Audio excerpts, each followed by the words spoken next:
এই বিধান কার রে বারবার জিজ্ঞেস করি। হযরত ইকরামা পালাইছেন, দৌড়ার দৌড় বর্ডারের দিকে। সবাই তো দৌড়া কোন দিকে? বর্ডারের দিকে। হযরত ইকরামার বর্ডার ইন্ডিয়া না, ইয়ামান। ইয়ামান কোন জায়গায়? ইয়ামানের দিকে ছুটছেন। হায় আল্লাহ, এক জায়গায় যায় দেখে নদী।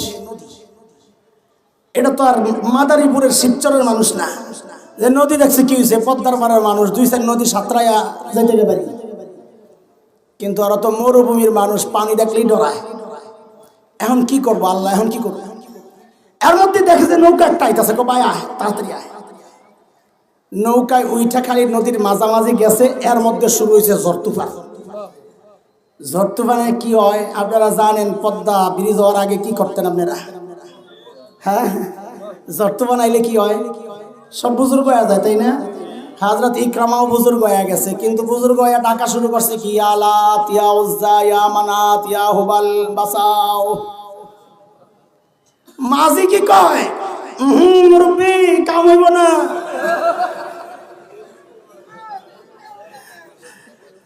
কাম হইব না বলে কেন?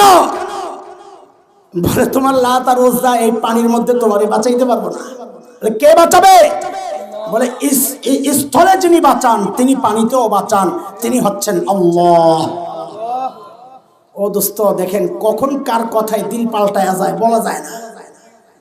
নবী আলাইহিস সালামের দাওয়াত তো ইকরামা পাইছে, পাই নাই? ঈমান কবুল করেন নাই, কিন্তু যেই না মাঝির ওই কথাটা শুনেছেন হযরত ইকরামার দিল পাল্টায়া গেছে। সাথে সাথেই বলে উঠলেন, আল্লাহুম্মা লাকা আহদুন ইন আফাইতানি মিম্মা আনা ফীহি আন আতিয়া মুহাম্মাদা হাত্তা আদআ ইয়াদাইয়া আলা ইয়াদাইহি ফালা আজিদান্নাহু আফুওয়ান গফুরান কারীমা। ও আল্লাহ, যেই বিপদে আমি পড়লাম, আল্লাহ আমাকে এই বিপদ থেকে যদি আপনি বাঁচায়া দেন, আমি আপনার সাথে ওয়াদা করতেছি, আল্লাহুম্মা লাকা আহদ, আপনার সাথে আমার ওয়াদা, এই বিপদ থেকে যদি আমাকে বাঁচায়া দেন, আমি এখান থেকে সরাসরি চলে যাব নবী মুহাম্মদের কাছে। আপনারা যদি সাল্লাল্লাহু পড়েন না, আমি যাই তার হাতে হাত রেখে আমি মুসলমান হয়ে যাব। মুসলমান যে হইতে যাবে তোমার না কুচ্চা লাইব। কিন্তু ইকরামা কি বলেন, আমার বিশ্বাস ফালা আজিদান্নাহু আফুওয়ান গফুরান কারীমা, আমার বিশ্বাস তিনি আমাকে ক্ষমা করে দিবেন, আমার বিশ্বাস তিনি আমার সাথে সৎ আচরণ করবেন, আমার বিশ্বাস তিনি অতীত ভুলে যাবেন, আমাকে ছেড়ে দিবেন। দেখেন কাফের হলে কি হইছে, ভিতরে খবর আছে যে নবীর ভেতরের যে দয়া, ভালো করে ধরলে ছেড়ে দিব। আমরাও বলি কষ্ট যা দিছো দিছো, ক্ষমা চাও মাফ করে দিব, ক্ষমা চাও মাফ করে দিব। হযরত ইকরামা এই দোয়া দুরূদ পড়তেছে, এর মধ্যে হযরত ইকরামার বিবি উম্মে হাকিম বিনতে হারিস ইবনে হিশাম ইকরামার জন্য, জামাইয়ের জন্য নবীর কাছ থেকে নিরাপত্তা নিয়া দৌড়াইতেছে বাঁচানোর লেগে পিছে পিছে।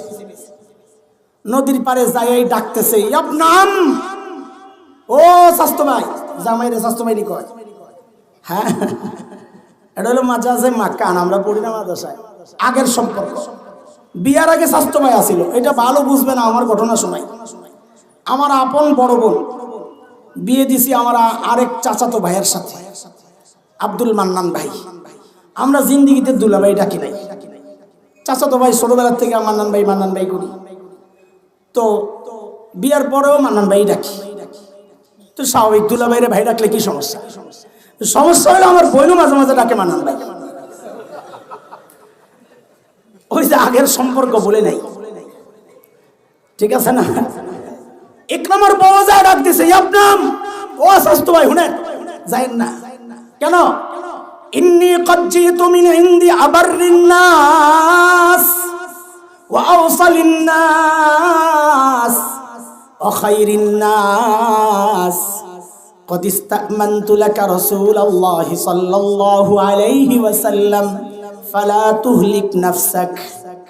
ও চাচাতো ভাই শুনেন, আমি এমন একজন মানুষের কাছ থেকে আসছি, দুনিয়ায় যার থেকে ভালো মানুষ আর কেউ নাই। আল্লাহু আকবার বলেন না? আবার রিন্নাস, তার চেয়ে উত্তম চরিত্রের সদাচরণকারী দুনিয়ায় এর চেয়ে ভালো কেউ নাই। ওয়া আওসালিন নাস, আত্মীয়তার সম্পর্ককে মূল্য দেয় দায়িত্বশীল ব্যক্তি এমন আর কেউ নাই। আমি তার কাছ থেকে আপনার জন্য নিরাপত্তা চাই আসছি। চলেন চলেন, আপনি আমার সাথে চলেন। ফালা তুহলিক নাফসাক, নিজেকে ধ্বংসের মুখে ঠেলে দিয়েন না। এমনি তো ইকরামার মন ঘুরে গেছে, বউয়ের ডাক শুনে না আরো কাছে আয়া পড়ছে। আয়া বউয়ের হাতে মুড়ি দিয়েছে। আরে জামাই কার হাতে মুড়ি দিয়েছে? মুসলমান হয়েছে কার হাতে? কথা কয় না, কথা বলে না। দেখছো সব ডরাইতেছে, আল্লাহ বাসায় গেলে বউ আমার কাছে মুড়ি দেওয়া শুরু করছে। এই জন্য কেউ কথা কয় না। হযরত ইকরামা কার কাছে মুড়ি দিয়েছে? মুসলমান হয়েছে না আর কি, কার কাছে? এরপর ইতিহাসে কিছু অংশ আমি হাইড করতেছি, পোলাবাইন আছে। হযরত ইকরামার মনে অনেক কষ্ট, ক্লান্ত শরীর, এখন খুশি লাগতেছে। তো বউরে একটু কাছে পাইতে চাইছে, বউ কো না এখন না বাচ্চা এলো। আচ্ছা, এইটা এই পর্যন্তই রইল। মক্কার দিকে নবী আলাইহিস সালাম জেনে গেছেন ইকরামা মুসলমান হয়ে আসতেছে। কেমনে জানছেন? নবী গায়েব জানতেন। আরো আসতে কর, নবী গায়েব জানতেন। গায়েব শুধু জানেন, আরো করে বলেন না। সূরা আরাফ 188 আয়াত, আল্লাহ বলেন, কুল লা আমলিকু লিনাফসি নাফআন ওয়ালা দাররা ইল্লা মা শাআ আল্লাহ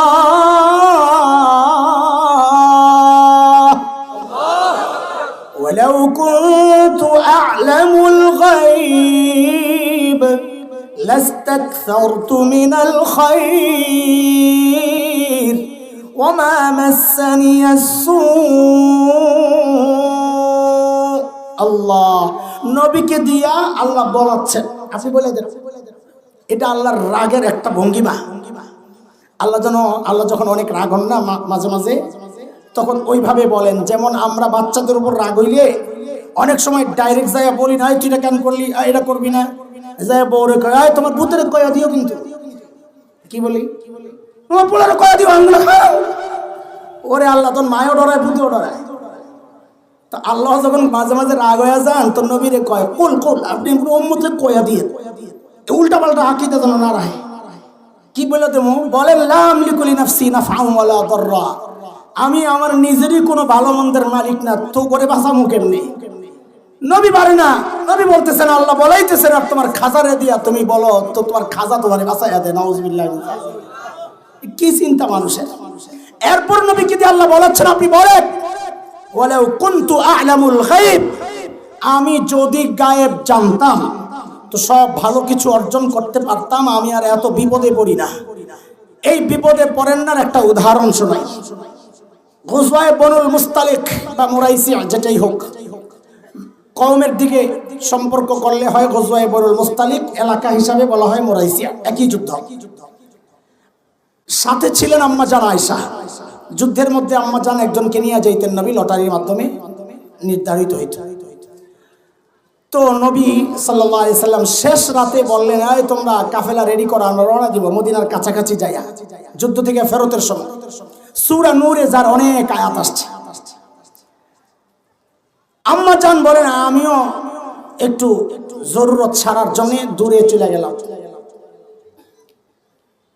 আগেরকার দিনের মানুষ জরুরত ছাড়ার জন্য দূরে যাইতো, এই জন্য এটারে টয়লেটে কয় বাইতুল খালা, খালি জায়গা দূরে। এখন যে কি সুন্নত আইলো, সবার সামনে জুব্বা আর লঙ্গিটারে ওড়াইয়া এমনি ধইরা আড়ে আর পরিষ্কার করার, এটা বুঝি পদ্ধতি? হায়া লজ্জা আছে কিছু? আবার এটা সুন্নত বানায় লিস। নবী আলাইহিস সালাম পাথরের আড়াল ছাড়া, গাছের আড়াল ছাড়া, মানুষের আড়াল ছাড়া কোনোদিন বসে না। আর এখন আমি সুন্নত বানাইছি হাডি আর ওরা কাশবি তো বাথরুমের মধ্যে বৈশা বৈশা কাশ, হাড়স কেন তুই? আর জুব্বার নিচে দিয়ে হাত দিলে না, নিচে দিয়ে সদরঘাট আসেনি খবর? সুন্নত বানাইছি। ভুল বুঝছেন না, ভুল বুঝছেন না। আপনাকে পবিত্রতার পদ্ধতি নিয়ে কথা বলতেছি, পবিত্রতা অর্জনের মানা করতেছি না। হায়া লজ্জা কিছু রাইখেন। হযরত মুফতি শফি রহমতুল্লাহ আলাইহি সফরে কারগুজারি আসছে, মুফতি তকি উসমানী বর্ণনা করেছেন হাফিজাহুল্লাহ। হোটেলের মধ্যে উলামায়ে কেরামের জামাত, একজনে নিচে ফ্লোর পরিষ্কার করতেছে, ভাত খাইব হোটেলে, চেয়ার টেবিল আছে। তো হযরত জিজ্ঞেস করেন কি করতেছেন?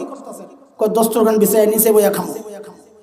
হযরত বলেন এটা হয়তো সুন্নতের আকরাব পদ্ধতি, জমিনে বৈশা খাওয়া, কিন্তু চেয়ারে বৈশা খাওয়া তো হারাম না, নাজায়েজ না।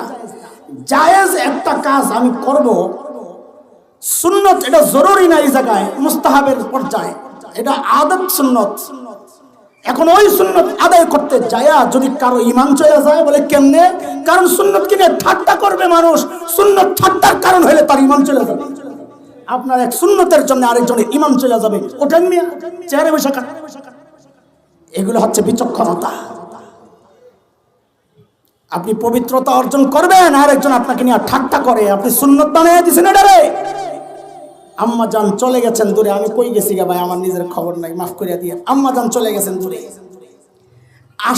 আসছেন যে আয়সা দেখেন যে একদে জিফার ইয়ামানের একটা দামি হার, ওই হারটা নাই। হারের জন্য পেরেশান হয়ে গেছেন, আবার গেছেন। প্রশ্ন করেন না যে হারে এত মায়া।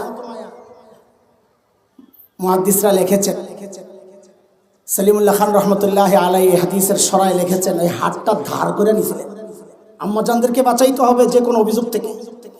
হার ধার করে নিয়েছিলেন, আরেকজনের হার, নিজের হার হইলে হয়তো চাইতেন না। আরেকজনের হার, এটা ফেরত দেওয়া লাগবে, আমানত। ওই জন্য আবার গেছেন। ওই দিক দিয়ে আম্মা জান যেই পালকির উপরে বসা, ওই পালকি যারা বহন করত তারা আইসা পালকি লইয়া ওটের উপর রাইখা রওনা দিয়া দিস। কেন? তা আম্মা জান বলেন ওই সময় মেয়েরা স্লিম থাকতো, স্লিম হালকা পাতলা, আর আমার বয়সও কম ছিল, আমি তো আরো হালকা। ওই চারজন টের পায় নাই ভিতরে কেউ আছে কি নাই, চলে গেছে। নবী আলাইহিস সালামের আদত ছিল কোন সফরে কাফেলা রওনা হয়ে গেলে একজনকে পিছনে রাইখা যাইতেন। উনি পরে চেক করবে মোবাইল, চার্জার, ব্রাশ ট্রাশ কারো রয়ে গেল কিনা। বুঝেন নাই কথা? হযরত সাফওয়ান ইবনে মুআত্তাল রাদিয়াল্লাহু আনহু ছিলেন ওই দায়িত্বে। তিনি সকালে আয়েশা দেখেন যে আম্মা জান চাদর মোড়ো দিয়ে আছেন। বুঝলেন কেমনে আম্মা জান? হযরত সাফওয়ান নিজেই বলেন, পর্দা ফরজ হওয়ার আগে, ওনার ফরজ হওয়ার আগে দেখছিলাম, ওই দেখাই বুঝছেন আম্মা জান আয়েশা। আমি শুধু পড়ছি ইন্না লিল্লাহি ওয়া ইন্না ইলাইহি রাজিউন, আর কিচ্ছু না। ওটের পায়ের মধ্যে লাথি মারছি, ওট বইছে, আম্মা জান ওটের উপর উঠা আমার ওটের মধ্যে উঠছে, আমি আগে হাসছি। আমি ওই হিস্ট্রি শোনানো মাকসাদ না।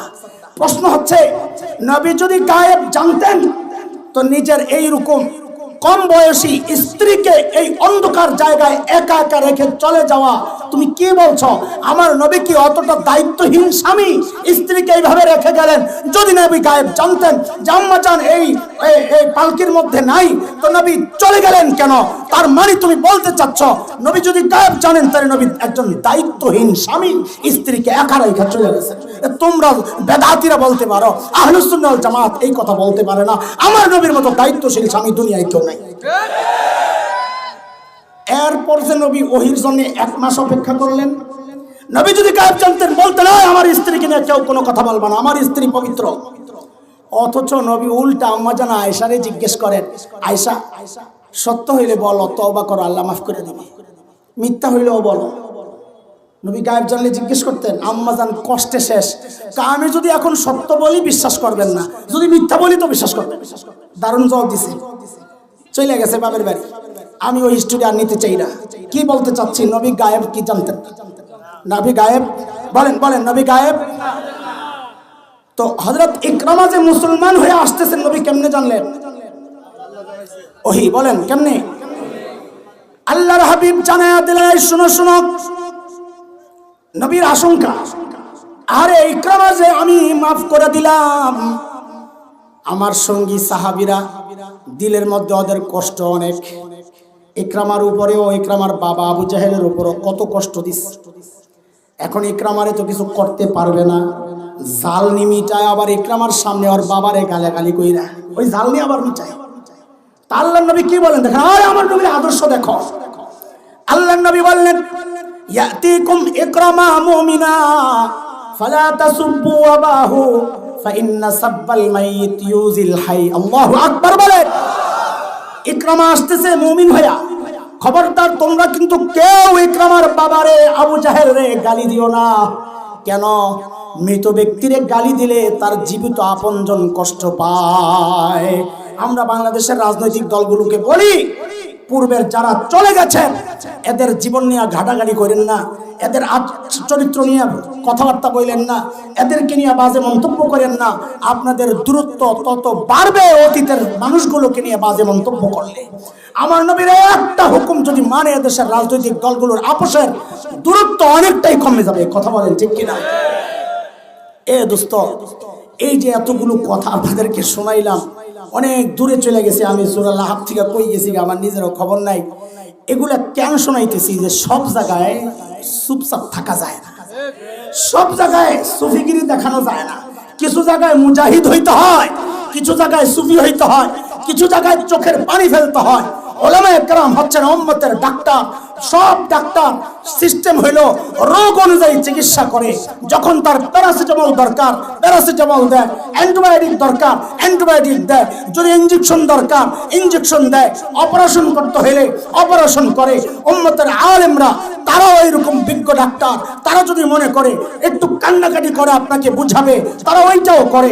তারা যদি মনে করে একটু ধমকায়া অ্যান্টিবায়োটিক দিতে হবে, তারাও অ্যান্টিবায়োটিক দেয়। তারা যদি মনে করে একটু হুঙ্কার দিয়া একটু হুমকি দিয়া আপনাকে বুঝাইতে হবে, তারা প্রয়োজনে ওই ইঞ্জেকশন দেয়। তারা যদি মনে করে না না না না না এটার ইঞ্জেকশন দিয়া কাজ হবে না, এটার অ্যান্টিবায়োটিক দিয়া কাজ হবে না, এটাকে জিহাদের মাধ্যমে এই দুনিয়া থেকে বিদায় করতে হবে, তখন তারা অপারেশন থিয়েটারে নিয়ে যায়। তা আপনারা চান আমরা সালসা বেশি কি বেশি? ওই রাস্তায় আগে হালুয়া ব্যস্ত, যে আপনারা চান আমরা ওই হালুয়ার ডাক্তার। সব রোগের এক চিকিৎসা। হ্যাঁ, গিরে গিরে ব্যথা, আমবাদ জামবাদ, জ্বর সর্দি কাশি আমাশা, তাকাত সিহাত জওয়ানি দুবারা হাসিল করে, সব এক ফাইলের মধ্যে। বলেন অভিজ্ঞ ডাক্তার না বাটপার? আরে জোরে বলেন না, অভিজ্ঞ ডাক্তার না বাটপার? খালি বাটপার না, লগে আরো কোনো কিছু আছে শব্দ টব্দ? ওরে বাটপার, সাবাস। কোন বাটপার? আপনারাও কি চান আপনার আমরা সবসময় খালি নরম নরম ওয়াজ করি না? সবসময় এটা চান না? আমরা ওয়াজও করব, আমরা ওয়াশও করব। বলেন বলেন, আমরা ওয়াজও করব, প্রয়োজন হলে ওয়াশ করব, প্রয়োজন হলে ওয়াশ করব। এটাই ডাক্তারের কাজ। কথা বলেন। চলেন, আবু লাহাবরে যখন আল্লাহ কইছে তুই ধ্বংস হবি, এখন বদরের যুদ্ধ আইছে, অনেক পরের ঘটনা বলতেছে। আবু লাহাব কয় আমি মক্কা থেকে বেরোলে শেষ। মুহাম্মদ কইছে বাপরে বাপ, এটা মিশিব না, বিশ্বাস আছে কিন্তু। বদরের যুদ্ধে যাচ্ছে, আবু জাহেল কয় দোস্ত চলেন, আমগো মাল যা আছে মূলধন সব তো আবু সুফিয়ানের কাছে, ধরা খাইলে সব শেষ, একবারে সব ফকির হয়ে যাবে। কারণ পুরা মক্কা সবার মূলধন দেওয়া হয়েছিল আবু সুফিয়ানের কাছে। আবু লাহাব কয় দোস্ত আপনি যান, আমি যাব না। কেন? আমি গেলে শেষ, তাব্বাত ইয়াদা আবি লাহাব, আমি গেলে শেষ। আবু লাহাব, আবু জাহেল কয় দোস্ত নেতা মানুষ, আপনি না গেলে উপায় আছে, কর্মীরা পাবলিক কইব কি? ভাই যাই কো, আমি যাব না। আরে মানিজ্যদের ব্যাপার, কোনো কিছু দেবো না। কেন? আমি টাকা পয়সা দিয়া কিছু লোক ভাড়া করে পাঠাইয়া দিই আমার পক্ষ থেকে, ওখান থেকে আইসে মিছিলে বিরিয়ানি দিয়া মিছিলে নেওয়ার চেষ্টা। বুঝেন নাই কথা? কথা বুঝেন নাই আপনারা? দল টল কিচ্ছু করে না, বিরাটির পোটলা পাইছে গেছে গা মিছিলে। বেডিরে শিখায় পাবলিক, এই কেন আইসেন? কাম করে নেত্রী ভাষণ দিব। কোন নেত্রী? কয় খালেদা জিয়া। মিছিল আসলে আওয়ামী লীগের। বিরানি পাইয়া গেছে গা, শিখছে কার থেকে? কথা বলে আবু লাহাবের কাছ থেকে। কিন্তু আল্লাহ যদি চান ধ্বংস করবেন, মক্কা থেকে না বাইরে লিখে বেঁচে যাইব গা। কি মনে হয় আপনাকে? বদরের যুদ্ধের পর যখন কাফেররা পরাজিত হয়ে আসছে, নেতা সব সাফা, রয়েছে খালি মক্কায় আবু লাহাব। আল্লাহ তারে তার ঘরের মধ্যেই মারার ব্যবস্থা করছেন। গলার মধ্যে ফোড়া হয়েছে প্লেগ, এমন কষ্ট পাইতেছে, কষ্টে একদম ঘরের মধ্যেই শেষ। এই আবু লাহাব মাঝে মধ্যেই বলতো নিজের হাতরে কইতো কি ব্যাপার মা রাফিকুমা মিম্মা ক্বালা মুহাম্মদ, কিরে মুহাম্মদ না কইছে তোকে হাত ধ্বংস, তোর হাত ধ্বংস হয়ে যাবি, কই তো ওরে দেখি কিছু অষ্টস না শয়তান। আবার কইতো যদি আযাব আসে আমার ছেলে আছে না কতটি, আমার পয়সা আছে না, কর্মী বাড়ালো, আমাদের দলের লোক আছে না, মহল্লায় মহল্লায় পাড়ায় পাড়ায় এই সমস্ত পোলাপানকে প্রতিরোধ করব। কায় কইছিল না? কে কইছে?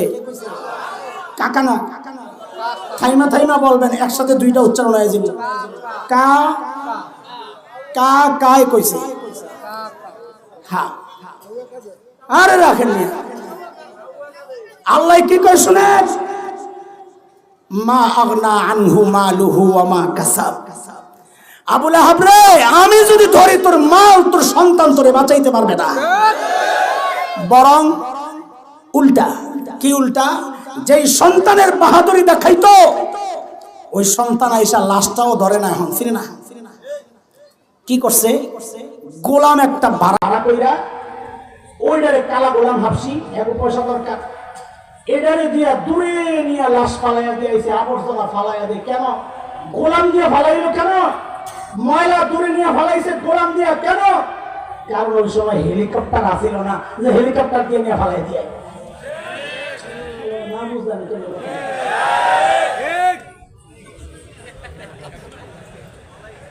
আবু লাহাব ফালাইছে কি দিয়া? ময়লা নিয়ে ফালাইয়া দিছে দূরে কি দিয়া? কি দিয়া? কেন গোলাম দিয়ে ফালাইছে? হেলিকপ্টার তখন ছিল না। তোরা কোন ব্যবস্থা করো?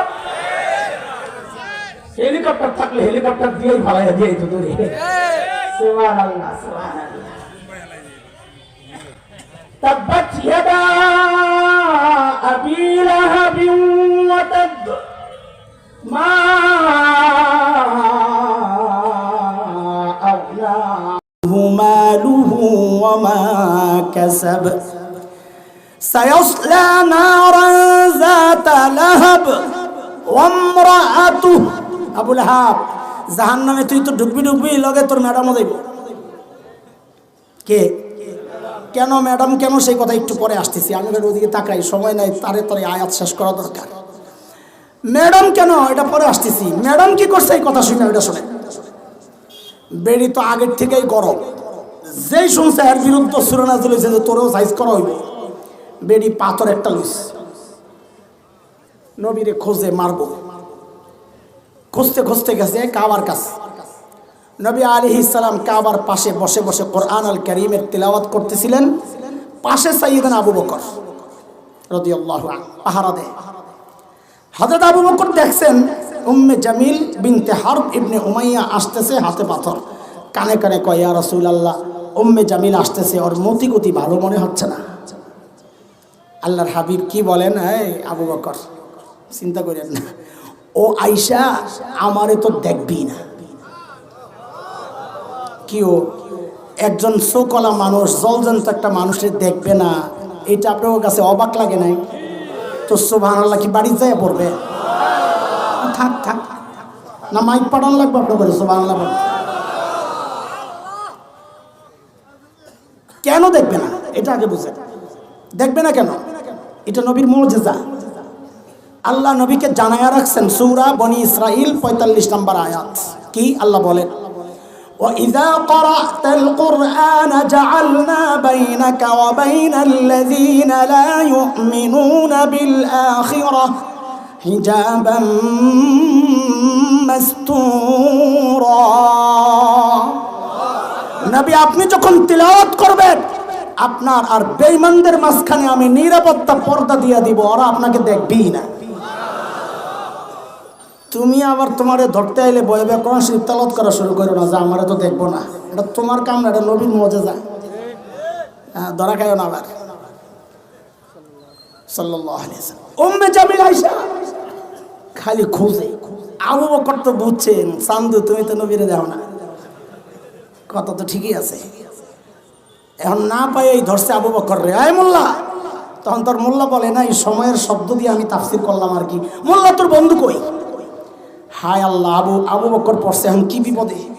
যদি বলেন লাদ্রি, আমি জানি না বন্ধু কই, তো মিথ্যাবাদী হন, আবু বকরের সিদ্দিক কাটা যায়। আর যদি বলেন নবী এই যে, আবু বকর মাইর খায়, কারণ আবু বকর বলবেন এই যে, উম্মে জামিল করবো কই যে, এত দেন। আবু বকর মানুষ সরল সোজা ছিলেন, কিন্তু ছিলেন বড় বিচক্ষণ। কি ছিলেন? কি ছিলেন? আবু বকররা বোকা হয় না, আবু বকরের ওয়ারিসরাও বোকা হয় না। যাদের সিনায় আসমানি ইলম তারা বোকা হয় না। আরে বোকা তো তারা যারা আসমানি ইলম থেকে বঞ্চিত। হযরত কাসেম নানুতুবি রহমতুল্লাহ আলাইহি, ইংরেজরা খালি খোঁজে ব্রিটিশ বিরোধী আন্দোলনের সিপাহ সালার, হায় শামিলি থেকে আসার পর খালি খুঁজতেছে কাসেম নানুতুবি কোথায়। এখন সবাই পরামর্শ দিচ্ছে আপনি লুকান না কেন? হ্যাঁ লুকাবো না, সাদা সিধা মানুষ, সবাই জোর করে ধৈরা লুকাইতে হয়েছে। জান যান ও মা বেড়ে দেখি 3 দিন পরে ভট্টুর করে বেরিয়েছ বুড়া। কদিন? আপনি তো বেরিয়ে গেছেন। মিয়া আমার নবী আলাইহিস সালাম সাউর গুহায় 3 দিনের বেশি লুকায়া ছিলেন না, আমি আর চেয়ে বেশি কেন লুকাবো? আর আমাদের আকাবিররা লুকানোর ক্ষেত্রে সুন্নাত ফলো করছে। সুবহানাল্লাহ। কাসেম নানুতুবি ছিলেন ছাত্তা মসজিদে, দেওয়ান মাদ্রাসার যে মূল এরিয়ার পাশে একটা মসজিদ ছোট্ট। ইংরেজরা টের পাইছে কাসেম নানুতুবি ভিতরে, চারদিক দিয়ে ঘেরাও করছে, ধরবে। ভিতরে ঢুকা যায় দেহে একজনে গেঞ্জি পরা, লুঙ্গি পরা, মসজিদ ঝাড়ু দেয়। ইংরেজরা মনে করছে এই লোক কাসেম নানুতুবি হইতে পারে না। হ্যাঁ মনে করছে এত বড় নেতা, পেটটা তো কমপক্ষে দেওয়ানবাগি হুজুরের মতন হওয়া দরকার। ওরা মনে করছে না। যায়া জিজ্ঞেস করতেছে কাসেম নানুতুবি কাহা হয়? কাকে জিজ্ঞেস করে? কাসেম নানুতুবি কই? জিজ্ঞেস করতেছেন কাকে? কাসেম নানুতুবি। ওই যে বলতেছি মৌলবী বোকা হয় না, ওটা শোনাইতেছি। কাসেম নানুতুবি যে জিজ্ঞেস করছে কাসেম নানুতুবি কাহায়, এখন উনি কি বলবেন? যদি বলেন মাই হুঁ তো গ্রেফতার হন, আর যদি বলেন মুঝে পাতা নেই, আমি জানি না, তো মিথ্যা হয়। মিথ্যাও বলা যাবে না, ধরাও খাওয়া যাবে না। কি করছেন তিনি? যেখানে দাঁড়াইয়া ছিলেন ওখান থেকে একটু সরছেন, তো আগের জায়গাটা ফাঁকা হয়েছে না? এমন একটা ভাব লইছেন যে বুঝতে একটু দেরি হয়েছে। হ্যাঁ কে আবার? ও আচ্ছা কাসেম নানুতুবি, ও আচ্ছা ও তো আবি হাতে, ও তো একটু আগে এখানে ছিল। কথা তো ঠিকই আছে, একটু আগে তো এখানে ছিল, এখন তো শরীরে জায়গায়। ইংরেজরা মনে করছে একটু আগে এখানে ছিল, এখন বুঝি পালায় গেছে। হায়রে বল মাছটা ছুটটা গেল। আল্লাহ বাঁচাইছে কাসেম নানুতুবির। ওই যুগে ফেসবুক আসিল না, নাইলে ওই দিন ধরা খাইছিল। তোরা যেমনি বড় বড় ছবি খালি প্রচার করস, মরার পরেও কাসেম নানুতুবিরও তো ছাড়তি না। আল্লাহ বাঁচাইছে বেটা। সাইয়েদনা আবু বকর যখন জিজ্ঞেস করলো মোল্লা তোর দোস্ত কোথায়, হযরত আবু বকর বলছেন কি বিপদে দেখেন, কিন্তু বিপদ বিচক্ষণরা বিপদে পড়ে না, মাথা আছে না। হযরত আবু বকর আস্তে করে একটা খুঁজে দেহ, কি কয় বুঝেন না এই কথা? যে জিজ্ঞেস করছে তোমার দোস্ত কই, তা আবু বকরকে খুঁজে দেহ না, কি কয়? আরে বলেন না, বলাবেন তোরা বুঝতে পারবে না। আমরের সিগা জুমলা ইনশাইয়া সিদ্কি কোনোটাই নাই, সত্য না মিথ্যাও না। খুঁজা দেখো। উম্মে জামিল মনে করছে আমারে খুঁজতে কয়, আবু বকর জানে না। আবু বকর মানুষ কি ছিলেন না? বলে না, বলে না। উম্মে জামিল এই কথা কইয়া যে দেখছে আবু বকর জানে না বাপ, তো আমাকে ঢাকায় পোলাপানের মতো কটা জারি জুরি লইয়া গেছে। তোর দুস্তরে কয়া দিস আমার বিরুদ্ধে কথা কর, ধরলাম খালাম ছিলাম ফেলাম। আল্লাহ বলেন হাম্মালাতাল হাতাব, ও আবু লাহাবের বউ উত্তরে কেন মারবো শোন। আচ্ছা একটা কথা আপনাকে জিজ্ঞেস করি, আবু লাহাব আর আবু লাহাবের বউ আসেনি? মরে গেছে না? মরছে তো। সূরাও কি মরে গেছে? আছে কেন? হ্যাঁ গো ব্যাপারে নাজিল হইলো, সূরা রয়ে গেল কেন? এটা হলো কোরআনের সিস্টেম। আমরা বলি আমগো একটা পরিভাষা আছে, মাউরিদ খাস হুকুম আম। কোরআন নাজিল হয়েছে নির্দিষ্ট ক্ষেত্রে, কিন্তু তার আবেদন থাকবে কিয়ামত পর্যন্ত। বোঝা গেল? সূরা থাকবে কিয়ামত পর্যন্ত, আবু লাহাব আর উম্মে জামিলরাও কিয়ামত পর্যন্ত আসতে থাকবে, শুধু নাম পাল্টাবে। কোন জায়গায় আসবে তাসলিমা নাসরিন, কোন জায়গায় আসবে কালামা নাইক্কা, খালি নাম পাল্টাইব। হ্যাঁ সূরা ঠিকই আছে। আল্লাহ কয় হাম্মালাতাল হাতাব, তোরে কি লাগা ধরুম? কয় তুই যে হাম্মালাতাল হাতাব। এই হাম্মালাতাল হাতাবের ব্যাখ্যা দিচ্ছি, শুনেন। সাধারণত মুফাসসিররা মোটা দাগের 3টা ব্যাখ্যা দেয়। আমি সবগুলা দিতে পারবো কিনা জানি না, আমার গড়িয়ে কয় তাড়াতাড়ি সার নালে শটকানা খাবে। শোনেন, আবু লাহাবের বউয়ের এক স্বভাব ছিল কি, হাম্মালা। হাম্মালা তো বুঝেন, কুলিকে বলে হাম্মাল। কি বলে? কুলি। কুলি মাথায় নিয়ে ঘুরে। হাতাব শুকনা লাকড়ি। আবু লাহাবের বউয়ের এক স্বভাব ছিল, সে শুকনা কাঠ, কাটাওয়ালা এগুলা নিয়ে নিয়ে নবী আলাইহিস সালামের নামাজে আসা যাওয়ার রাস্তার মধ্যে ফালায় রাখত, দিন থেকে আটকায় দিত। ওমান আযলামু মিম্মান মানাআ মাসাজিদাল্লাহ। কি বোঝা গেল? কিয়ামত পর্যন্ত যারাই দিন চর্চায় বাধার সৃষ্টি করবে, যারাই মাদ্রাসার বিরুদ্ধে অপপ্রচার করে মাদ্রাসা বন্ধের চক্রান্ত করবে, যারাই উলামায়ে কেরামের উপর তহমত দেয়া, অপবাদ দেয়া সাধারণ মানুষ থেকে বিচ্ছিন্ন করার চেষ্টা করবে, বুঝতে হবে সবগুলো ওই হাম্মালাতুল হাতাবের আওতায় আইসা আবু লাহাবের বউয়ের সাথে জাহান্নামে যাবে। এক ব্যাখ্যা। দ্বিতীয় ব্যাখ্যা, আমি খুব দ্রুত আগাইতেছি, লম্বা কথা, একটা ব্যাখ্যা নিয়েই লম্বা আলোচনা করার মতো ছিল আর কি। 2 নম্বর ব্যাখ্যা, হাম্মালাতুল হাতাব আরবের লোকেরা একটা নির্দিষ্ট চরিত্রের মানুষের ক্ষেত্রে ব্যবহার করত। কারা? যারা কথা চালাচালি করে, মিথ্যা ছড়ায়। যারা তো হাম্মালাতুল হাতাবের সাথে মিথ্যা ছড়ানোর কি সম্পর্ক? ওই যে শুকনা লাকড়ি মাথায় লইয়া ঘুরে, চান্স পাইলে আগুন লাগায়। ওই কথাই হলো শুকনা লাকড়ি, একজনের কথা আরেকজনের কাছে নিয়ে মিথ্যা ছড়ায়া ছড়ায়া খালি কি লাগায়া দেয়। এই আওতায় বর্তমান হলুদ সাংবাদিকরা, মুন্নি সাহারা আর ওই সমস্ত ভারতের এজেন্ট যেগুলো আছে, 71 72 ছিল যেগুলা, সময় টিভিতে যেগুলা কাজ করতো বেরি নামের বেড়ারা, এই সবগুলো যেহেতু এরা অপপ্রচারে লিপ্ত ছিল, ওলামাদের বিরুদ্ধে তহমতে লিপ্ত ছিল, মাদ্রাসাকে জঙ্গির আস্তানা বলে বলে মানুষের হৃদয়ের মধ্যে মাদ্রাসার প্রতি ভয়া আতঙ্ক তৈরি করেছিল। আল্লাহর কসম, যেগুলো এই অপপ্রচার করেছে, হলুদ সাংবাদিকতায় ছিল, সবগুলো হাম্মালাতুল হাতাবের আওতায় আইসা আবু লাহাবের বউয়ের সাথে জাহান্নামে যাবে। শেষ ব্যাখ্যা, হাম্মালাতুল হাতাব, কোন কোন মুফাসসির বলেন আবু লাহাবের বউ আবু লাহাবের আগুনের ইন্ধন নিজে মাথায় করে আইনা জ্বালাই আর জামাইরে মারবো। আল্লাহ দেখাইছেন, আমার নবীরে বকা দিছস না, তোর শাস্তি তোর আপনজনরে দিয়া দেব। সিস্টেমটা পরবর্তীতেও চালু ছিল। আমি 2টা উদাহরণ শোনাই আপনাদেরকে, এবং সাম্প্রতিক কালের একটা উদাহরণ শোনাবো। খসরু পারভেজ ছিল পারস্য সম্রাট, জানেন তো। খসরু পারভেজের কাছে নবী আলাইহিস সালাম দাওয়াতের চিঠি পাঠাইছেন।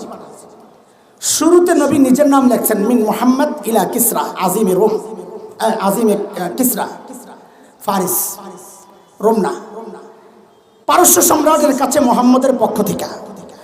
ওই শয়তান কেইসা মাথা মোটা, নবীর নাম কেন আগে অট্টা কেন পরে, এই জিদ্দের চিঠি ফাইরা ফালাই দিস। নবী আলাইহিস সালাম বদদোয়া করছেন যে পারস্য টুকরা টুকরা হয়ে যাবে। আজও পর্যন্ত এই অঞ্চলটা, পারস্য, ইরান, ইরাক, আফগানিস্তানের কিছু অংশ, উজবেকিস্তানের কিছু অংশ একসাথে হইতে পারে নাই। রোমানরা, ইউরোপিয়ানরা এখনো জোট বান্ধা চলে, এই অঞ্চলের মানুষ জোট বান্ধা চলতে পারে না। কেন? নবী বদদোয়া করছেন, হবে না, এরা এক, কোনোদিন এক হবে না। পারস্য সম্রাট পাল্টা কি করলো? ইয়েমেন ছিল তখন পারস্যের অধীনে। ইয়েমেনের গভর্নর ছিল বাজান।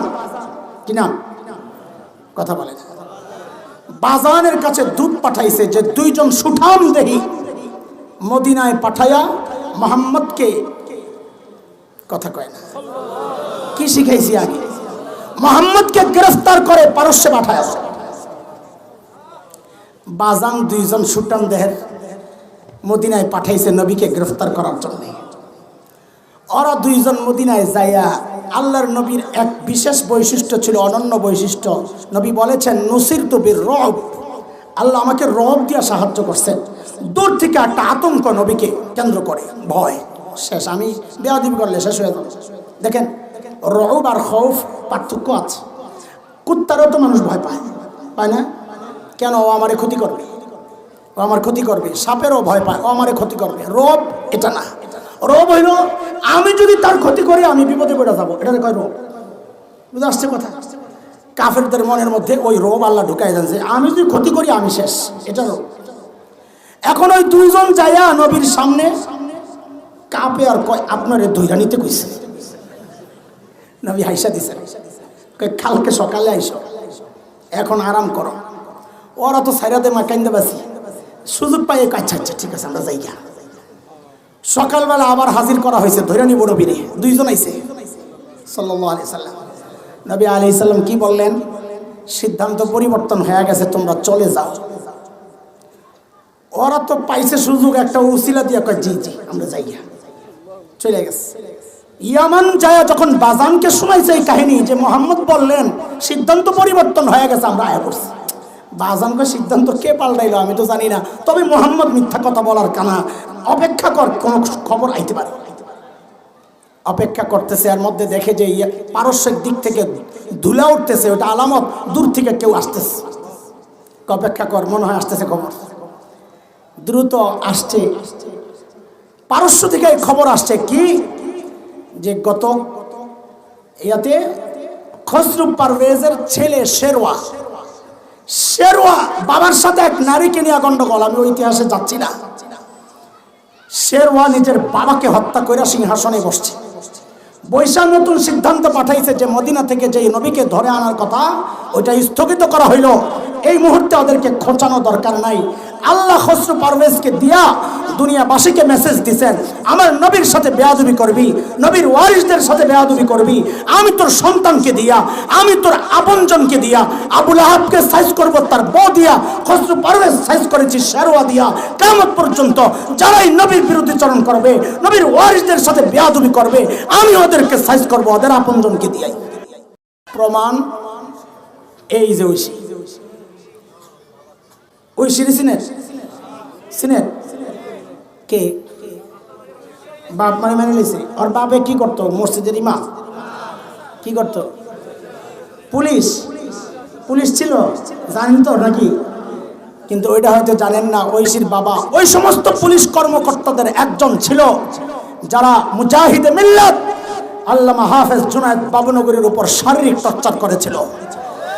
আল্লাহ তাআলা এই যুগেও দেখাচ্ছে, নবীর ওয়ারিসদের গায়ে যারা হাত দিয়েছ, আমি তোমার সন্তান ঐশীকে দিয়ে তোমাকে সাইজ করলাম। কিয়ামত পর্যন্ত এই ধারা চলতে থাকবে। ধারা বন্ধ হয় নাই। যাদেরকে পুষছেন এতদিন, বিডিআর বিদ্রোহের মাধ্যমে দেশপ্রেমিক সেনাদেরকে হত্যা করেছিলেন নিজের ক্ষমতা স্থায়ী করার জন্যে, যাদেরকে দেয়া সাপ্লায় রক্ত ঝরিয়েছিলেন। আমরা বলি মাঝে মধ্যে, অনেকে বলেন এই স্বৈর শাসক পালানোর মূল কি? বৈষম্য বিরোধী ছাত্র আন্দোলন। আমরা বলি শুনেন, ভাতের শেষ লোকমা দিয়া পেট ভরে না, শুরুরটারও ভূমিকা থাকে, মাঝেরটারও ভূমিকা থাকে। কথা ঠিক কিনা? এই স্বৈর শাসকের পালনের জন্য যদি বৈষম্য বিরোধী ছাত্র আন্দোলন হয়, শেষ লোকমা তো প্রথম লোকমা ছিল সেই সাপ্লাই। সেদিন যেদিন রক্ত ঝরিয়েছেন সেদিনই তো আপনাদের পরাজয় অপেক্ষা করেছিল। যাদেরকে ব্যবহার করছিলেন সেই তারাই আপনার খানার টেবিলে খানা রেডি করা ছিল, খাইতে দেয় নাই। যাদেরকে তৈরি করেছিলেন তারাই আপনাকে খাদাইছে। কথা বলেন ঠিক কিনা? এটাই হচ্ছে ইতিহাস। এই ইতিহাস চলমান চলবে। তাই বলি, সাবধান হয়ে যাও, সতর্ক হয়ে যাও। সব বিষয়ে হাত গলায়ও না, হাত দিও না, নাক গলায়ও না।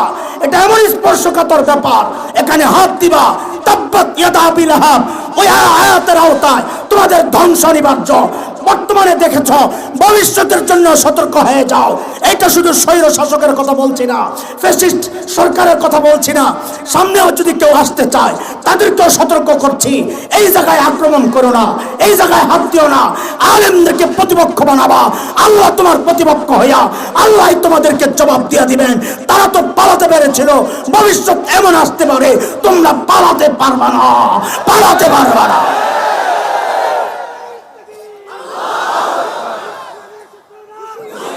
আচ্ছা, ওরা হুঁশিয়ার আছে, রাখো। ইসলামের শত্রুরা ভালোই হুঁশিয়ার আছে, তুমি হুঁশিয়ার হও। আমরা রয়েছি ঘুমায় আর হ্যাঁ করে হুঁশিয়ার হইতে, আর কত হুঁশিয়ার হইব? তোর নাক ডাকা বন্ধ করবে আগে। ইসলামপন্থীরা হুঁশিয়ার, সাবধান। জেহাদ জেহাদ জেহাদ চাই। তুই মরতে চাইলে বেটা জেহাদ করবি কেন? জেহাদ করে মারতে চাই, আগের থেকে হেমে গেছে, কাফনের কাপড় রয়ে গেছে। তুই তো এত দুর্বল মানুষ, আমরা জেহাদে যাবো না। আমি তো জেহাদে যাবো মারার জন্যে। আর তুই যাস মরার জন্য বেটা। মরা তো আল্লাহর পক্ষ থেকে ফয়সালা হলো, মইরেই যাবো, নিয়ত করে যাবো ময়রা মাইরা মর। আগেই কাফনের কাপড় পরালে তুই তো কেমনে তুই জিহাদ করবি? আজিব আজিব স্লোগান দেয় আমাকে পোলা পাই। মাশাআল্লাহ, ঠিক আছে, আমি আর সূরা শেষ করি না, কারণ বেশি হয়ে গেলে আপনাদের সেটিংও সমস্যা, আমার সেটিংও সমস্যা, অন্যের হক নষ্ট হবে। আল্লাহ চাহে তো আবারও কখনো দেখা হইলে আবারও এই জাতীয় কথাগুলো আপনাদের সামনে পেশ করার চেষ্টা করব। আল্লাহ তাআলা সূরা লাহাবকে সামনে রেখে এই জাতীয় অপকর্ম থেকে আমাদেরকে বেঁচে থাকার জন্যে ওই মানসিকতা আল্লাহ তাআলা আমাদেরকে দান করেন, আমিন। এই ভয়ঙ্কর স্রোতের সাক্ষী